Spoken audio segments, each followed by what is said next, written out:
Dans les prochaines décennies, la proportion de personnes âgées au Canada augmentera de jusqu'à 61 %. La croissance la plus rapide se produit maintenant. En fait, selon Statistique Canada, le vieillissement est devenu une tendance démographique majeure observée dans la plupart des pays industrialisés, y compris le Canada. Pourtant, les villes sont mal préparées à gérer cette croissance massive de la proportion d'adultes de 65 ans et plus. Si les personnes âgées ne peuvent plus conduire, la grande majorité affirme qu'elles ne pourraient plus maintenir leur style de vie actuel. Face à ce défi de taille, où donc trouver des solutions efficaces? Notre recherche à TRAM, financée par le Conseil national de recherche, en indique une. Améliorer la marchabilité des quartiers pour tous est une solution très efficace. Vous connaissez peut-être le Walk Score. Il mesure la marchabilité d'un quartier. Plus le score est élevé, meilleure est la marchabilité du quartier. Un lieu avec un faible Walk Score est peu marchable, signifiant qu'il est désagréable d'y marcher et que peu de choses y sont accessibles facilement à pied. Selon notre recherche, dans les lieux à Walk Score élevé, plus du double des personnes âgées disent pouvoir maintenir leur style de vie, même si elles ne pouvaient plus conduire. Mais pourquoi est-ce le cas?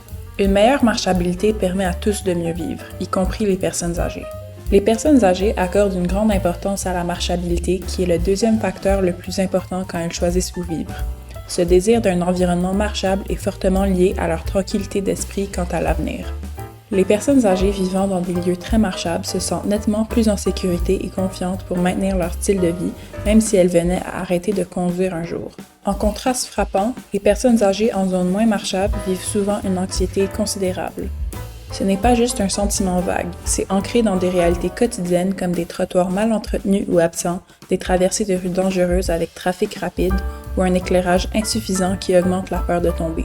La plupart, dans ces zones peu marchables, craignent qu'en ne pouvant plus conduire, elles se verraient forcées de quitter leur domicile.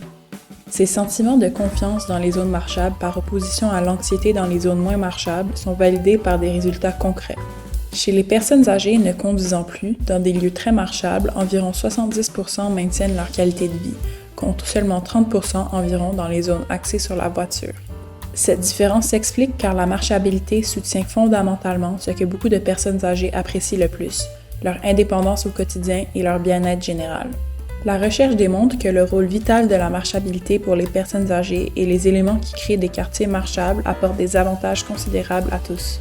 Quand les quartiers offrent un mélange de logements, magasins, services et espaces verts proches, combinés à des réseaux de rues bien connectés, l'accès à ces besoins quotidiens essentiels est grandement facilité.